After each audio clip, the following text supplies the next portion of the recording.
علماء وقرأ صنوف الكتب ودم على تواضع لا تفتخر بالنسب كفاك أن تخرج من دنيا الورى بالحسب بالعلم بل بالأدب.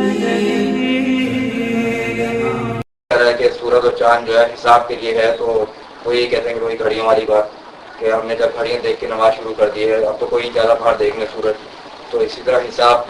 اس کا سب جواب دے چکا ہوں. میں نے کہا تھا کیلنڈر دو بنتے ہیں، چاند کا اور سورج کا، تو لتعلموا عدد السنین والحساب نہیں ہو، مگر شریعت نے اپنے احکام کا کہیں مدار اس پر رکھا نہیں. جو صرف نماز کے مسائل سورج سے متعلق ہے، اور حساب پر کا مدار نہیں ہے، آنکھ سے دیکھنے پر مدار ہے.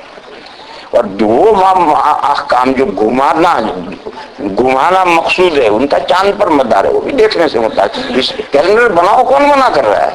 اور میں نے بتایا ہندوستان میں ویزیبلٹی پر بنتے ہیں کیلنڈر، مگر مدار اس پر نہیں ہے. انگریزی کیلنڈر ساری دنیا کے کام ہو رہے ہیں، لیکن احکام شرعیہ کو اس پر مدار نہیں ہے.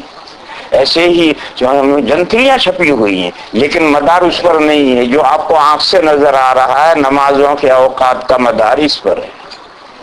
حضرت صاحب سوال یہ ہے کہ یہاں پر چاند نظر نہیں آیا، لیکن کیلیفورنیا یا دوسرے کسی صوبے میں چاند نظر آ گیا، وہاں سے ہمارے پاس شہادت نہیں ہے اور صرف ٹیلی فون پر خبر ہے، تو ان خبر پر اعتماد کر کے اعلان کیا جا سکتا ہے؟ دیکھو امریکہ والوں نے تو اپنا ایک زون بنایا ہے، نارتھ امریکہ کا ایک زون بنایا ہے، اور اس کے آخری حدود تک جب تک سورج غروب نہیں ہوتا وہ کوئی فیصلہ نہیں کرتے. اور اس کے بعد جب فیصلہ کریں گے تو نارتھ افریقہ کے مسلمان اپنے اس اتھارٹی کا فالو کریں گے جو پورے نارتھ امریکہ نے بنایا ہے. صرف ٹیلی فون کی خبروں پر بات کرنا، بھائیو یہ تو عجیب و غریب زمانہ ہے.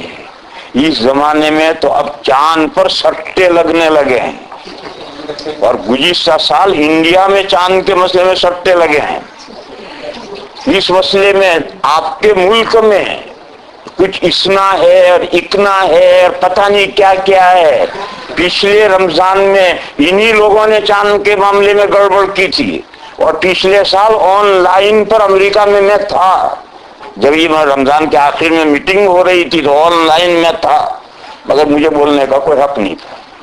باہر کا ایک آدمی تھا، میں سنتا رہتا کیا ہو رہا ہے. اور عجیب و غریب ڈرامہ بنایا.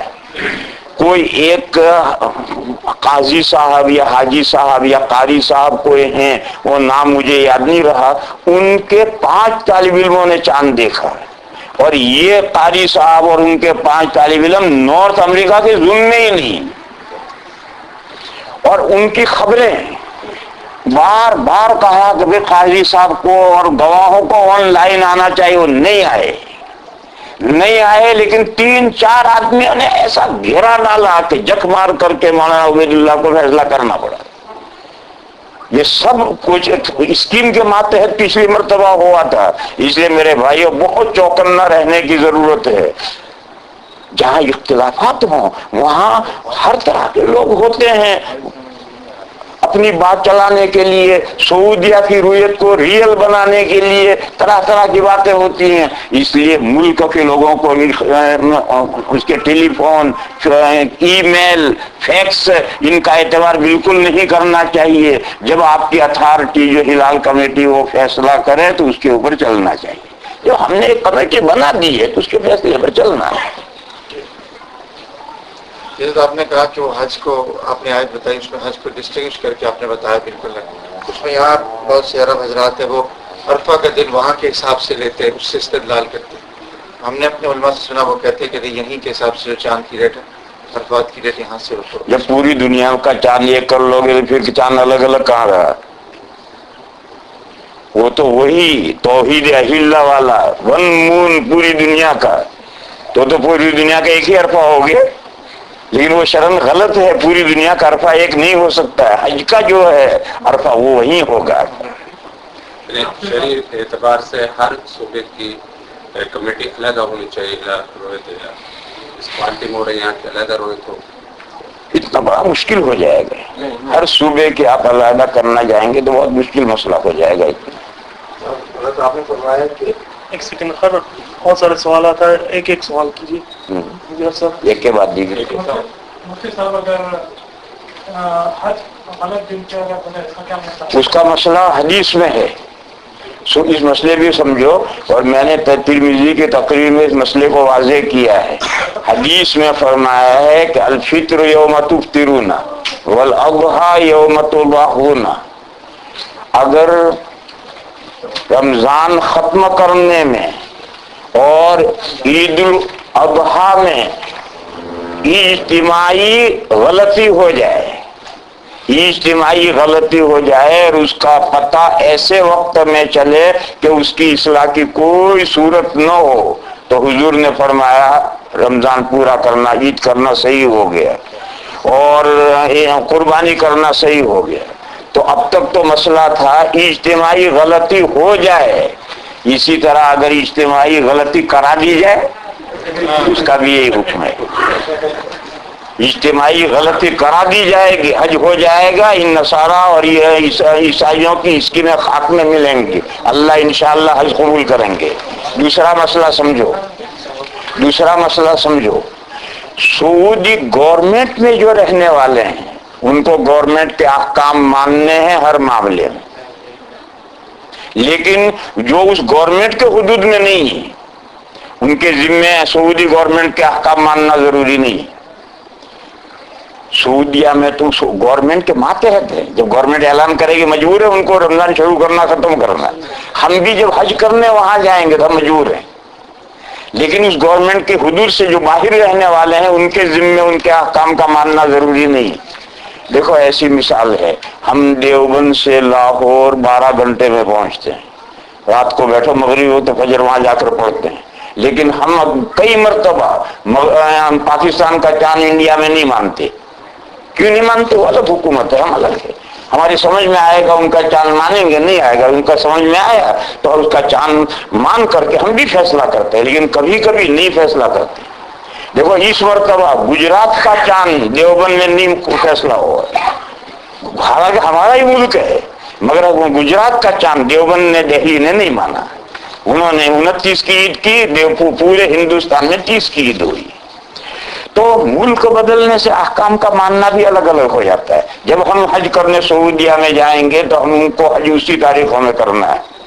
وہاں ملک کے جو لوگ ہیں ان کو بھی وہ احکام ماننا ہے، لیکن جو اس ملک کے حدود سے باہر ہیں ان کے ذمے ان احکام کا ماننا نہیں ہے.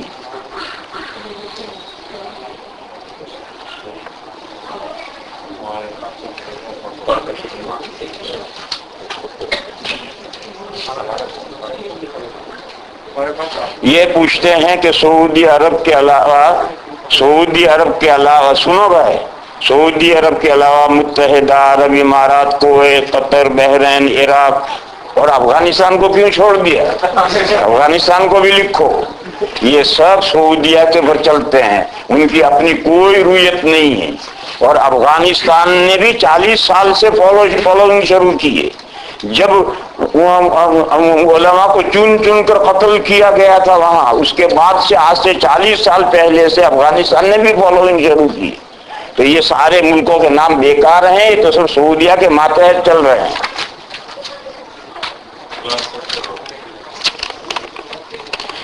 اگر گھر والے عید کے مطابق کریں تو عورتوں کو بھی ان کا کیا جاننا چاہیے؟ پتہ نہیں کیا سوال ہے. ایک مسئلہ اور سمجھ لو، یہ تو لکھا ہے سمجھ میں نہیں آیا کیا پوچھ رہے ہیں. ایک مسئلہ اور سمجھ لو. اگر تعارض ہو جائے، مثلا سارے شہر نے عید کر لی سعودیہ پر اور 10 آدمی ہیں ان کو شرع صدر نہیں ہے. اب اگر یہ 10 آدمی اگلے دن روزہ رکھے ہیں تو عید کہاں کریں گے؟ اس سلسلے میں مسئلہ سمجھ لو. رمضان کا روزہ فرض ہے اور عیدین کی نماز امام ابو حنیفہ کے نزدیک واجب ہے، باقی 3 ائمہ کے نزدیک سنت ہے. عیدین کی نماز ائمہ ثلاثہ کے یہاں سنت ہے، ہمارے نزدیک واجب ہے. اور رمضان کا روزہ فرض ہے، لہذا ایسی صورت میں رمضان کا روزہ رکھنا ہے. اگر عید کی نماز نہ پڑھے رمضان کا روزہ مقدم. مسجد کے نواح میں ہیں یا دل تھے آسماں پر، 2 شعر لکھے ہیں. شکریہ. ورجینیا میں آسمان صاف تھا، چاند نظر آیا، لیکن بالٹی مور میں ابر آلود تھا، چاند نظر نہیں آیا. عید کہیں کی کریں گے. That's your problem. احرام کی حالت میں باہر کے ملک کا وزیٹر ہوں. That's your problem. اپنے علماء سے پوچھو. احرام کی حالت میں عورت کے چہرے ڈھکنے کا کیا حکم ہے؟ مرد کا احرام سر اور چہرے دونوں میں ہے. احرام کی حالت میں مرد نہ سر ڈھانک سکتا نہ چہرہ ڈھانک سکتا، اور عورت کا احرام صرف چہرے میں، یعنی وضو میں فیس جتنا دھونا فرض ہے، احرام میں اس کا کھلا رکھنا ضروری ہے، اس کو ڈھانک نہیں سکتے. اب سوال ہے کہ پردہ کیسے کرے؟ اجنبی سے پردہ بھی تو ضروری ہے. دونوں جمع کرنے میں کیا پریشانی ہے؟ عورتیں حرم شریف میں نماز پڑھنے 5 وقت جاتی ہیں. جب حج کا احرام باندھ دیں تو نماز پڑھنے میں جاتے ہیں، کمرے میں نماز پڑھیں. عورتوں کے ذمے مسجد میں جانا تو ہے نہیں. سمجھو اسے سنجیدگی سے. دیکھو احرام رہتا کتنا ہے. تم سمجھو گے کہ 40 دن 35 دن احرام رہتا ہوگا، 35 دن احرام نہیں رہتا. جدہ اترنے سے 1 گھنٹہ پہلے پلین میں احرام شروع ہوتا ہے، وہاں اترے اور جدہ مکہ پہنچ کر طواف اور عمرہ کر کے احرام کھول دیا. ایک مرتبہ میں دیوبند سے چلا صبح 9 بجے، میں اپنی اہلیہ کے ساتھ صبح 9 بجے گھر سے نکل کر کار میں بیٹھا ہوں. دہلی گیا، پلین سے جدہ اترا، مکہ گیا اور طواف اور سعی کر کے احرام کھول، رات کو 2 بجے کھول کر جا کر سویا ہوں.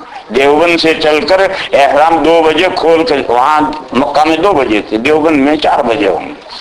تو صبح 9 بجے دیوبند سے چلا ہوں اور سونے سے پہلے مکہ میں جا کر احرام طواف و صحیح عمرے کی کر کے احرام کھول کر گھر جا کر سوئے ہیں. احرام تو کل اتنی دیر رہتا ہے.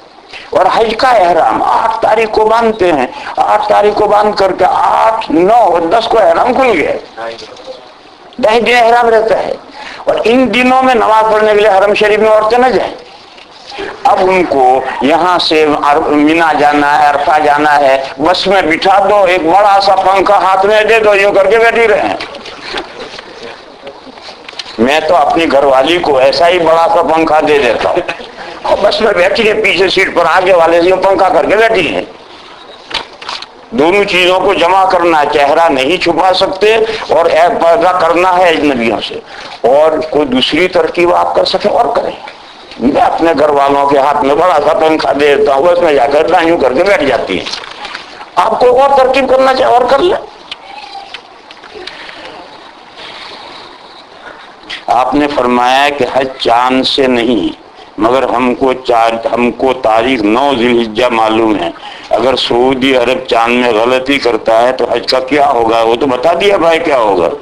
اور کیا یہ صحیح ہے کہ اگر عید پہلی شوال کا جمعہ کا ہو تو وہ حج اکبر ہے؟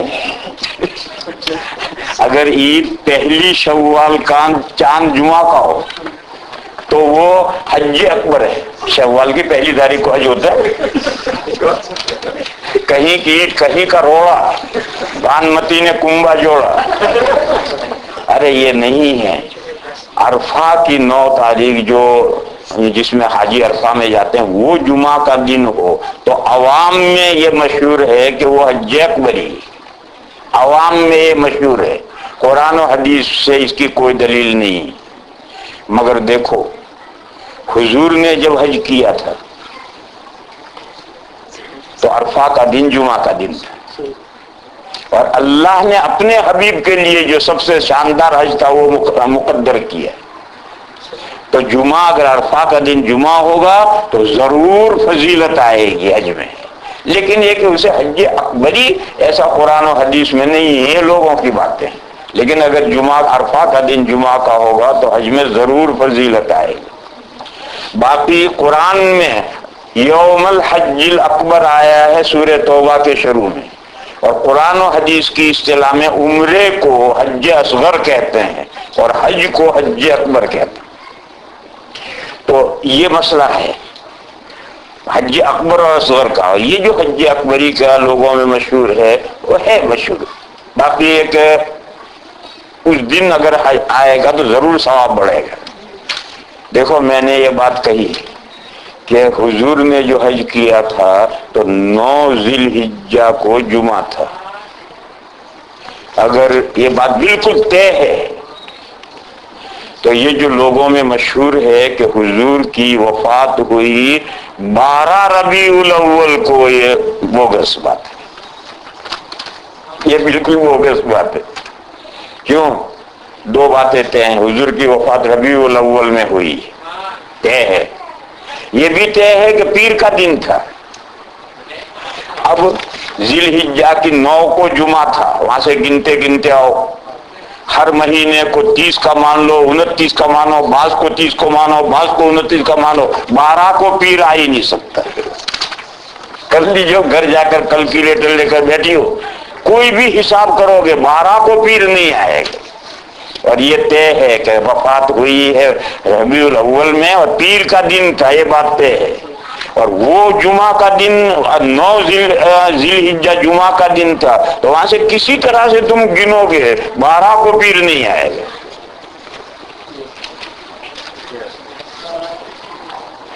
کیا مسجد میں امام کا ہونا ضروری ہے؟ کیا مسجد میں امام کا ہونا ضروری ہے؟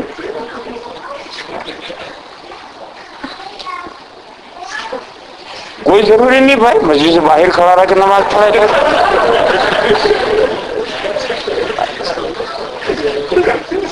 میرے خیال سے وہ یہ پوچھتے ہیں کہ کیا امام ہونا مطلب کہ امام مسجد کے لیے، مسجد کے لیے ان کو پوچھنا ہے کہ کیا مسجد کے لیے امام کا ہونا ضروری ہے؟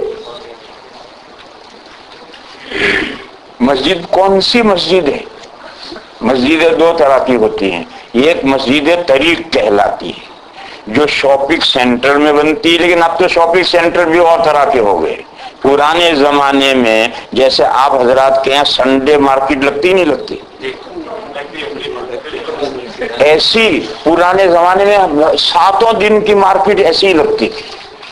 حضور کے زمانے میں جو عیدگاہ کا میدان تھا جہاں عید پڑھی جاتی تھی وہیں مارکیٹیں لگتی تھی۔ وہاں ایک مسجد ہے، دن بھر ظہر عصر میں لوگ ہیں تو نماز ہوگی اور لوگ اپنی دکانیں لے کر چلے گئے، تم عشاء مغرب عشاء فجر میں کوئی بھی نہیں۔ تو یہ مسجدیں طریق کہلاتی ہیں، روڈ کی مسجدیں کہلاتی ہیں، مسجد سوق کہلاتے ہیں، بازار کی مسجدیں کہلاتی ہیں۔ وہاں کوئی امام نہیں، لوگ آئے، انہوں نے اذان دی اور اپنا ایک امام بنا کر نماز پڑھ کے چل دی آگے۔ کوئی آیا جماعت ہوئی، کوئی آیا نہیں ہے نہیں ہوئی، اور ایک ہی وقت میں 10 قافلے آئے تو ہر ایک جماعت کرے۔ اور ایک مسجد جمع ہے جہاں ریگولر 5 وقت کی جماعت ہوتی ہے، وہاں شرعاً امام مقرر ہونا ضروری نہیں ہے، جیسے مؤذن مقرر ہونا ضروری نہیں شرعاً، مگر یہ کب ہے جبکہ نمازیوں میں ایسے بندے ہوں جو 5 نمازوں میں رضاکارانہ آ کر اذانیں دیں، ایسے بندے ہوں تو مؤذن ضروری نہیں ہے، اور اگر ایسے بندے نہیں ہیں تو پھر تو مؤذن مقرر کرنا ہی پڑے گا بھائی۔ ایسے ہی اگر مقتدیوں میں سبھی علماء ہیں، کسی سے بھی کہا بھیا نماز پڑھا تو اس نے پڑھا دی، لیکن اگر سب میرے جیسے ہوئے کوئی آگے بڑھتا ہی نہیں، مجھ سے لوگ کہتے نماز پڑھا، میں کہتے میں نماز پڑھانا نہیں جانتا، تو اگر سارے میرے جیسے ہوئے کوئی آگے بڑھتا ہی نہیں تو پھر امام تو مقرر کرنا پڑے گا، اس کے بغیر مسجد کا نظام کیسے چلے گا؟ اور امام عالم کی غیر موجودگی میں مسجد کو اعلان کرے تو کیا پیروی جائز ہے یا نہیں؟ میرے بھائیو یہ مسئلہ سمجھو، یہ ہمارے یہاں مسئلہ نہیں ہے، یہ آپ لوگوں کے ملکوں میں ہے، یعنی انگلینڈ یورپ میں ہے، امریکہ میں ہے، یہاں طرح طرح کے اعلانات ہوتے ہیں۔ ہمارے یہاں تو سال گزر جاتا ہے کوئی اعلان ہی نہیں ہے، ہمارے یہاں مسجد میں کوئی اعلان کا سوال ہی نہیں، آؤ یہ نماز پڑھو چلے جاؤ، کائے کا اعلان؟ مگر یہاں تو مرغی اور اگر بچہ دے گا تو اس کا بھی اعلان ہوگا، تو فلاں کی مرغی نے بچہ دیا۔ تو اور پھر سمجھو اعلان دو قسم کے ہیں. ایک نماز سے متعلق، جماعت سے متعلق، یہ امام کا حق ہے. کوئی بھی اعلان کرنا ہے نماز اور جماعت سے متعلق یہ امام کا حق ہے. اور ایک ہے انتظامی کوئی اعلان، مثلا نمازوں کی ٹائمنگ بدلنی ہے، اوقات بدلنا، یہ انتظام سے تعلق رکھنا ہے، یہ مینجمنٹ کمیٹی سے متعلق ہونا چاہیے. یا اسی طرح سے کوئی اور مسئلہ جو مینجمنٹ کمیٹی سے متعلق ہو، چندہ کرنا ہے، کون سے مدرسے کا چندہ آج ہوگا فجر فلاں نماز کے بعد، یہ سب نماز جماعت سے متعلق نہیں، یہ سب کمیٹی سے متعلق ہیں. اب کمیٹی چاہے تو خود اعلان کرے، اور اگر اس کا امام راضی ہو تو اس سے کروائے. البتہ نماز سے متعلق جو مسائل کو اعلان کرنا ہے تو وہی امام کا حق ہے، اور اس کو وہی اعلان امام ہی کو کرنا چاہیے، اس کو کمیٹی سے نہیں پوچھنا. مثلا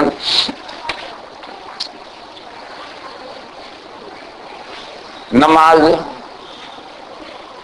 فاسد ہو گئی، پر وقت میں پتہ نہیں چلا، لوگ نماز پڑھ کے چلے گئے. اب اگلی نماز آئی، یہ اعلان کرنا ہے کہ بھئی فجر میں امام صاحب نے نہائے بغیر نماز پڑھا ڈالی تھی. تو جو لوگ فجر میں نماز میں شریک ہوئے وہ اپنی نمازیں دوبارہ لوٹائیں. یہ اعلان امام نے نماز سے متعلق ہے اور وہ امام ہی کو کرنا ہے. کبھی مجھ سے یہ غلطی ہو گئی تھی، حضور نے بھی ایک مرتبہ تشریف لائے، مصلی پر کھڑے ہوئے، تکبیر شروع ہوئی، تکبیر پوری ہوئی، حضور نے لوگوں سے کہا بھائی رکو، اور حضور تشریف لے گئے اور نہا کر کے تشریف لائے، بالوں سے پانی ٹپک رہا تھا، اور آ کر نماز پڑھائی اور فرمایا کہ میں نہانا بھول گیا. تو جب اللہ کا نبی یہ بھول سکتا ہے تو امام کون سا بڑا ہو گیا ہے؟ یہ بھول امام سے بھی ہو سکتی ہے. تو اگر ایسی بھول ہو جاتی ہے تو اس کا اعلان امام خود کرے گا، اس کو کمیٹی سے کوئی لینا دینا نہیں. لیکن جو انتظامی امور ہے کہ بھئی عید کی 2 نمازیں ہوں گی، پہلی نماز اتنے بجے ہوگی، دوسری نماز اتنے بجے ہوگی، یہ امام سے متعلق نہیں، یہ کمیٹی سے متعلق ہے. پھر کمیٹی چاہے تو خود اعلان کرے، چاہے امام صاحب کے ذریعے سے کروائے، امام صاحب کے ذریعے سے کروائے. اس میں زیادہ جھگڑنا نہیں چاہیے. اس ملک میں کمیٹی بھی اکڑی رہتی ہے اور امام صاحب بھی اکڑے رہتے ہیں. اس ملک کا عجیب تماشا ہے میرے بھائیو، کمیٹی بھی اکڑی رہتی ہے اور امام صاحب بھی اکڑے رہتے ہیں.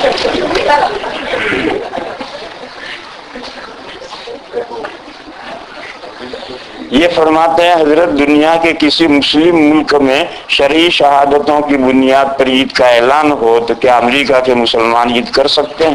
دیکھو میں نے بتلایا کہ یہ ملک ویسٹ میں ہے یا ایسٹ میں ہے. اگر ایسٹ میں چاند دیکھا گیا واقعی تو ویسٹ میں تو اسے ڈیفینیٹلی دکھنا ہے، اور وہ خبر معتبر ہے، اختلاف مطالعے کا اعتبار نہیں ہے.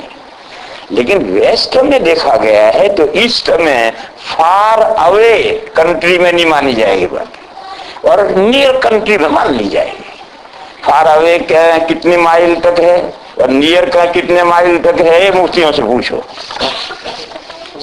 ایک آج سے 55 سال پہلے مراد آباد میں ایک میٹنگ ہوئی تھی، اس میں یہ طے کیا تھا کہ خط مستقیم پر 500 مائل یا زیادہ فار اوے ہے اور اس سے کم نیئر ہے.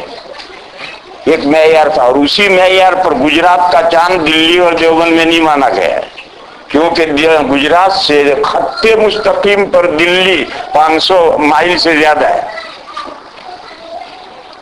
جی یہ جو بعض حضرات وحدت المطلع کا حوالہ دیتے ہیں کہ امام صاحب کے نزدیک ہے، تو اس کا جواب بھی اس میں آگے ہے.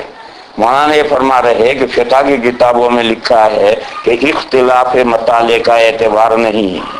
ایک جگہ کی رویت کی خبر طریق موجب سے جہاں جہاں تک پہنچے گی اس پر عمل ضروری ہے. یہ در مختار میں لکھا ہے. شامی نے اس کی مثال دی ہے کہ ایسٹ کا چاند ویسٹ میں جہاں تک خبر پہنچے گی مانا جائے گا. شامی نے اس کی مثال یہ دی ہے، در مختار میں تو یہ لکھا ہے، لیکن شامی نے جو مثال دی ہے کہ ایسٹ کا چاند ویسٹ میں مانا جائے گا، اختلاف مطالعے کا اعتبار نہیں ہے. لیکن ویسٹ کا چاند ایسٹ میں مانا جائے گا، یہ شامی نے مثال نہیں دی. جی آج کل یہ وبال وقت ہے کہ لوگ جو کپڑے کے موزے ہیں اس پر مسا کر لیتے ہیں. تو میں ایک شخص کو آج میں نے کہا کہ یہ جائز نہیں ہے, قرآن میں تو پاؤں دھونے کا حکم ہے. تو کہتا ہے کہ کچھ علماء کہتے ہیں یہ ہے, کچھ علماء کہتے ہیں وہ ہے, تمہیں کس کو آنا. وہ پیسے موزے ڈال دیا, پاؤں دھو لیا. پھر آدمی کہنے لگا کہ کس کو مانوں, تو اس کو کیا جواب دیں گے؟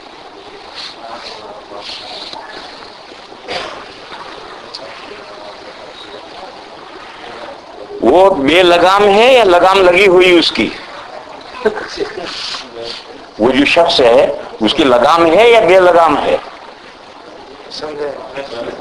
یعنی وہ کسی امام کی فالوئنگ کرتا ہے یا بے لگام ہے؟ کیا ہوتا ہے کہ ہمارے جو لوگ میری بات کا جواب دو, کیا ہوتا ہے چھوڑو.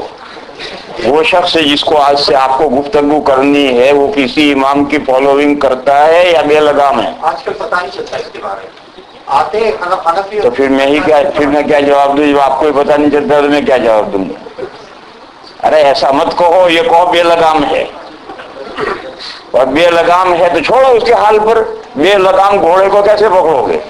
آپ کو اس سے جھگڑنے کی اور عمل کرنے, آپ اپنے بارے میں پوچھئے کہ میری ڈیلنگ اس کے ساتھ کیسے ہو. سمجھ رہے ہو کہ نہیں بات؟ سمجھ رہے کہ نہیں؟ یہ جو لوگ ہیں یہ سب بے لگام ہیں, یہ کسی امام کا فالو نہیں کرتے ہیں. آپ ان سے کس طرح سے ڈیل کرو گے؟ وہ تو شتر مرغ کی طرح ہیں. ایک پرندہ ہوتا ہے اس کا نام ہے شتر مرغ, اونٹ اور مرغا. اس سے کہا تو اونٹ ہے, چل بوجھ ڈھو, میرا سامان اٹھا. اس نے کہا نہیں میں تو مرغا ہوں. اچھا تو مرغا ہے, کہاں؟ کہنے پھر مانگ دے. اس نے کہا نہیں میں تو اونٹ ہوں.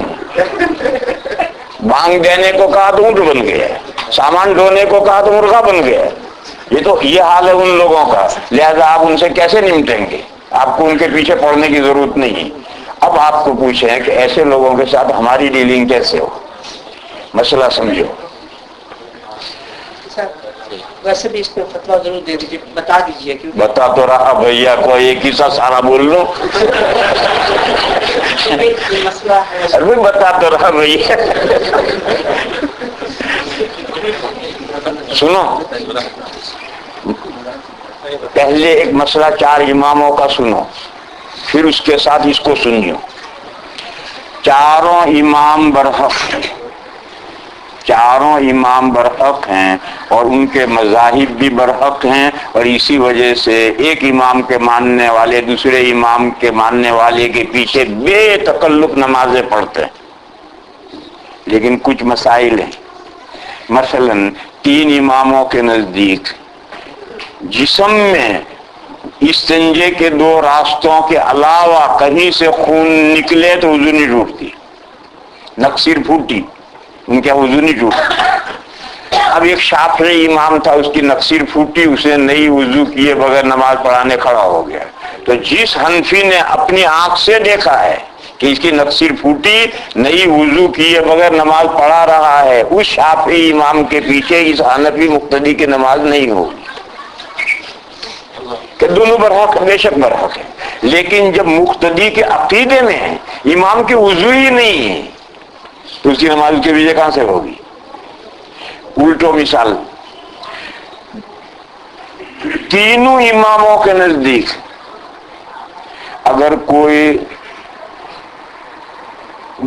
عورت کو ہاتھ لگا دے یا عورت مرد کو ہاتھ لگا دے, وضو ٹوٹ گئی.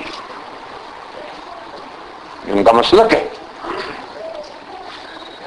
امام ابو حنیفہ کے وضو نہیں ٹوٹتی. اب یہ ایک حنفی امام ہے, یہ باوضو تھا, اس نے اپنی بیوی کو ہاتھ لگایا. ایک شافعی نے اپنی آنکھ سے دیکھا. اب یہ حنفی نماز پڑھائے گا, اس کے پیچھے اس شافعی کی نماز نہیں ہوگی. کیوں؟ اس شافعی کے عقیدے میں امام کی وضو ہی نہیں. بھئی یہی مسئلہ یہاں بھی ہے کہ یہ جو سوکس پر مسا کرتے ہیں, مسا 2 چیزوں پر حدیث سے ثابت ہے. قرآن کریم میں کلیئر کٹ موضوعوں پر مسا کا تذکرہ نہیں. اشارہ تو نکالا جا سکتا ہے لیکن صراحتاً نہیں ہے. حدیثوں سے 2 چیزوں پر مسا ثابت ہے, خفین اور جوربین. خف کے معنی چمڑے کے موزے. آج بھی عربی میں خف کے معنی چمڑے کے موزے، اور حضور کے زمانے میں بھی جو چمڑے کے موزے تھے وہ خف کہلاتے تھے. اور جورب کے معنی ہیں چمڑے کے علاوہ کسی اور میٹیریل کے موزے. وہ موزے کیسے ہوتے تھے یہ ذہن میں رہنا چاہیے بھائیو، کہ آج ہم چمڑے کے موزے پہن کر کے چپل یا جوتا پہنتے ہیں. حضور کے زمانے میں ایسا نہیں تھا. حضور کے زمانے میں جو چمڑے کے موزے تھے وہ یہی پہن کر چلتے تھے، اس کے اوپر چپل موزہ کچھ نہیں پہنتے تھے. کیوں؟ آج تو کروم ہے، وہ گھس گھس کر کے اتنا پتلا کر دیا ہے کہ اگر چپل یا جوتا نہ پہنتے تو ہفتے میں پھٹ جائے گا. اور حضور کے زمانے میں ایسا تھوڑے موٹے موٹے چمڑے ہوتے تھے، ان موٹے موٹے چمڑوں کے موزے بنتے تھے، وہی موزے پہن کر ہی چلتے تھے، وہی بوٹ ان کے چپل تھے، وہی ان کے بوٹ تھے. لیکن چمڑے کے علاوہ دوسرے میٹیریل کے جو موزے ہوتے تھے اس پر چپل پہننے پڑتے تھے. جوتے چپل بوٹ تو تھے ہی نہیں، چپل پہننے پڑتے تھے، کیونکہ وہ میٹیریل اگر چپل نہیں پہنو گے جلدی پھٹ جائے گا. اور وہ جو دوسرے میٹیریل کے تھے وہ بھی چمڑے کے موزوں جیسے ہی تھے، لیکن فرق صرف اتنا تھا کہ چمڑے کا موزہ تو 6 مہینے تک نہیں پھٹے گا، اسی کو پہن کر چلتے رہو 6 مہینے تک نہیں پھٹے گا. اور یہ جو دوسرا میٹیریل ہے یہ تو ہفتے 10 دن 15 دن میں پھٹ جائے گا. لیکن دوازت میں اسی کے مانند تھا. چنانچہ آج بھی مسئلہ یہ ہے کہ چمڑے کا موزہ جس کو عربی میں خف کہتے ہیں اس میں مسا ہو سکتا ہے، اور دوسرے میٹیریل کا موزہ ہے تو اگر 3 شرطیں اس میں جمع ہیں تو مسا ہو سکتا ہے. ایک، پنڈلی پر کھڑا رہے، اندر بنائی میں ربڑ ہوتی ہے، وہ ربڑ نہ ہو، اپنے موٹاپے کی وجہ سے پنڈلی پر کھڑا رہے، گر نہ پڑے، گیٹس سے باندھے بغیر، اندر ربڑ بنے بغیر، موٹاپے کی وجہ سے پنڈلی پر کھڑا رہے. دوسری شرط ہے اس کو پہن کر چپل جوتے کے بغیر 4 مائل تک چلنا ممکن ہو، وہ نہ پھٹے. اور تیسری شرط ہے کہ اس پر پانی پڑے تو وہ پانی چھن کر اندر نہ جائے. جیسے خف چمڑے کے موزے پر پانی پڑے تو وہ چھن کر اندر نہیں جائے گا، اس پر بھی پانی پڑے تو وہ چھن کر اندر نہ جائے. یہ 3 شرطیں اگر پائی جاتی ہیں تو چمڑے کے علاوہ کسی بھی میٹیریل کا موزہ ہے اس پر مسا جائز ہے. اور اگر یہ 3 شرطیں نہیں ہیں تو پھر وہ جورب نہیں ہے. یہی اس زمانے کی ایک نئی چیز نکلی ہے کہ ان کو بھی آج کل عربی میں جورب کہتے ہیں. جتنے کالے اتنے باپ کے سالے کہتے ہیں تو کیا کریں اس سے. لہذا یہ شرن جورب نہیں ہے. اور یہ جو سوکس ہیں چاہے اونی ہوں چاہے نائلون کے ہوں چاہے سوتی ہوں ان پر مسا جائز نہیں ہے. بس اگر کسی آدمی نے اپنی آنکھ سے دیکھا ہے کہ امام نے ایسے سوکس پر مسا کر رکھا ہے تو اس کے پیچھے نماز جائز نہیں ہے. اور اگر کوئی نماز پڑھ لی تو اس کا یہ اعادہ ضروری ہے. حضرت تھانوی قدس سرہ نے ایک اہل حدیث عالم کے پیچھے ظہر کی نماز پڑھی. عصر میں حضرت نے دیکھا کہ اس نے وضو کر رہا تھا اور یہی سوکس پر اس نے مسا کیا تو حضرت نے عصر تو اس کے پیچھے نہیں پڑھی، ظہر پڑھی تھی، اس کا بھی اعادہ کیا کیونکہ وہ جو سوکس پہن کر پڑھائی تھی ممکن ظہر سے پہلے بھی اسی میں مسا کر رکھا. لہذا آپ کو ان لوگوں کے ساتھ ڈیل اس طرح کرنی ہے. آپ اس کو قائل کر دیں، اس بے لگام کو آپ کیسے قائل کریں گے؟ وہ تو کسی بے پینڈے کا لوٹا ہے. یوں کہو گے کہ اس کا فالو نہیں کرتا یوں ہو جائے گا، ادھر کہو گے تو ادھر ہو جائے گا، اس کے ساتھ آپ کیسے ڈیل کریں گے؟ آپ اپنا مسئلہ حل کریں.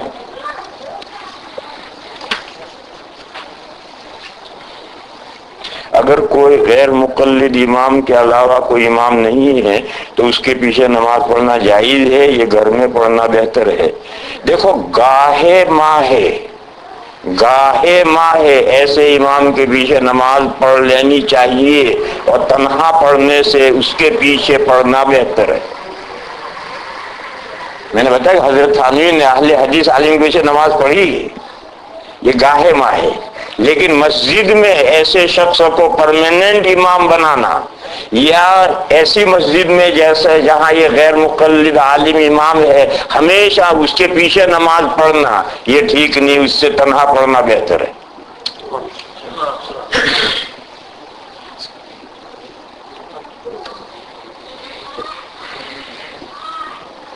مرحبا، خوش آمدید، اہلاً و سہلاً، آپ جو تشریف لائے، پلیز تھوڑی سی یونٹی پر نصیحت کر دیجئے۔ یہاں پر یونٹی بالکل نہیں ہے، دو عید کر رہے ہیں، ایک گھر میں میاں بیوی الگ الگ عید کر رہے ہیں، اس پر کچھ تبصرہ کیجئے۔ سرکار آپ امپلائر کر چکے ہیں، پلیز نصیحت کیجئے، شکریہ۔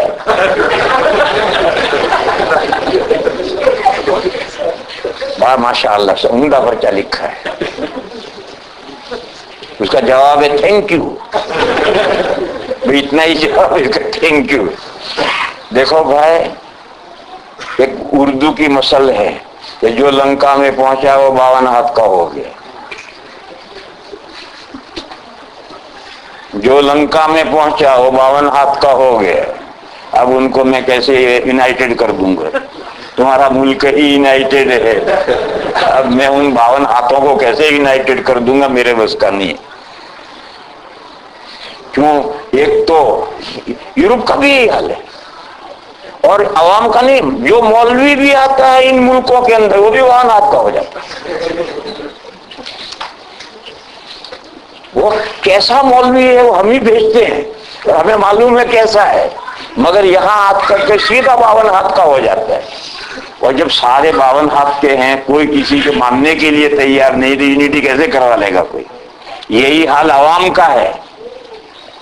عوام بڑا مالدار ہے اور جیب میں مالدار نہیں ہے، دماغ میں کیلکولیٹر فٹ ہے، وہاں مالدار ہے کہ 1 کے 40 ہوئے تو 100 کے 4000 ہو گئے۔ وہ جو دماغ حساب کرتا ہے، حالانکہ وہ 100 جو ہیں وہ تو ایک پھونک مار کے اڑ جاتے ہیں، مگر وہ دماغ میں 4000 ہو گئے، وہ دماغی مالدار ہیں۔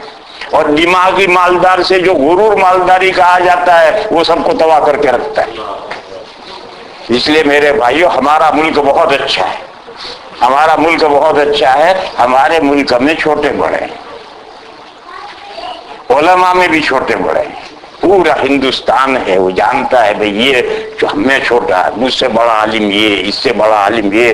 آخری اتھارٹی دارالعلوم دیوبند ادارے نے کہہ دیا، پورے ملک کے لاکھوں علماء نے ایک ساتھ مان لیا۔ کیوں؟ چھوٹے بڑے کا تصور ہے، یا تو چھوٹا بڑا کوئی ہے ہی نہیں۔ یہی حال عوام کا ہے کہ عوام میں چھوٹے بڑے کا تصور ہے۔ گاؤں کا چودھری کہہ دے گا سارا گاؤں آمنا و صدقنا، نمبردار نے کہہ دیا ختم، پورا گاؤں مان لے گا، یہاں کوئی نمبرداری نہیں، ہر آدمی نمبردار ہے۔ تو اس لیے بھینسوں کے سامنے بینڈ بجانے سے کیا فائدہ؟ میں نصیحت کروں گا کیا فائدہ ہوگا؟ بھینسوں کے سامنے بینڈ بجاؤں گا تو اپنا ہی دماغ کو کھوؤں گا، اور فائدہ کیا ہوگا؟ جب تک یہ دو باتیں نہیں ہوں گی یونٹی نہیں ہوگی۔ سن لو، جب تک یہ دو باتیں نہیں ہوں گی یونٹی نہیں ہوگی۔ علماء میں چھوٹے بڑوں کا فرق نہیں ہوگا جب تک، علماء میں اتحاد نہیں ہوگا۔ علماء میں چھوٹے بڑے کا جب تک معاملہ نہیں ہوگا، اتحاد نہیں ہوگا علماء میں، اور عوام میں سے مالداری کا غرور نہیں نکلے گا، وہاں تک اتحاد نہیں ہوگا۔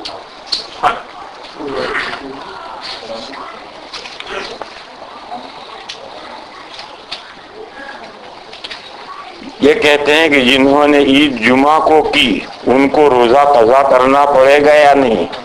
اگر اس کے دل میں تذبذب ہے تو اسے ایک روزہ قضا کرنا چاہیے، اور اس کے دل میں کوئی تذبذب نہیں ہے، وہ مطمئن ہے تو نہ کرے قضا۔ لیکن جس کے دل میں کھٹک ہے اس کو ایک روزہ قضا کرنا چاہیے۔ دو سوال ہیں، ایک تو یہ کہ جس مسجد میں نے ذکر کیا وہاں پہ اگر جمعے کو عید پڑتی ہے تو وہ کہتے ہیں غالباً حضرت عبداللہ ابن مسعود زبیر کا مذہب ہے یہ کہ اگر جمعے کو عید ہو تو جمعے کی نماز نہیں ہوتی، یہ بات درست ہے؟ اور ہم بھی ایسا کر سکتے ہیں کہ جمعے کی نماز نہ پڑھیں؟ نہیں، اس میں امام اختلاف ہے۔ امام ابو حنیفہ کے نزدیک دونوں ضروری، البتہ دیہات سے جو عید پڑھنے آئے ہیں وہ اگر زوال سے پہلے اپنے گھر لوٹ جانا چاہیں تو ان کے لیے جمعہ نہیں، اور دوسرا ہے کہ وہاں امام جو ہے وہ سارے ایسے ہی ہے، برائے نام داڑیاں ان کی، اور وہ یقیناً سب مسئلہ کرتے ہیں موزوں کے اوپر. میں رہتا وہی ہوں. تو اس کا مسئلہ تو بتا دیا، اس کا مسئلہ تو بتا دیا ہے. تو میں آپ فرما رہے ہیں کہ میں گھر پہ بہتر سے نماز پڑھ رہا ہوں. نہیں، وہاں پہ اور بھی مساجد تو ہے نا جہاں پہ ہمارے دارالہدا ہے قریب 9 میل. بھائی اپنے عبادتوں کو صحیح کرنے کے لیے اگر آپ 9 میل جائیں گے تو 10 منٹ لگیں گے، کیا فرق پڑتا ہے؟ جی اس کا ثواب بھی تو ملے گا، اس کا ثواب بھی تو ملے گا. حضرت یہاں تو یہی مسئلہ ہوتا ہے، لوگ سمجھتے ہیں کہ مجبور ہے کہ مسجد میں نماز پڑھنا، حالانکہ اور بھی مساجد ہوتے ہیں وہاں ایک سارے امام بھی ہوتے ہیں. بالکل، تو ہی نہ چاہے تو باتیں ہزار ہیں. ودم على تواضع لا تفتخر بالنسب كفاك أن تخرج من دنيا الورى بالحسب. نعم نعم لكنني من غير أم وأبي أهوى العلا وليس لي ما لن يقضي ربي. من يا ترى يضمني يمدني بناشبي. مولاي أن يكون لي شأن كشأن الكوكب وأن أكون عالما فالعلم ميراث النبي.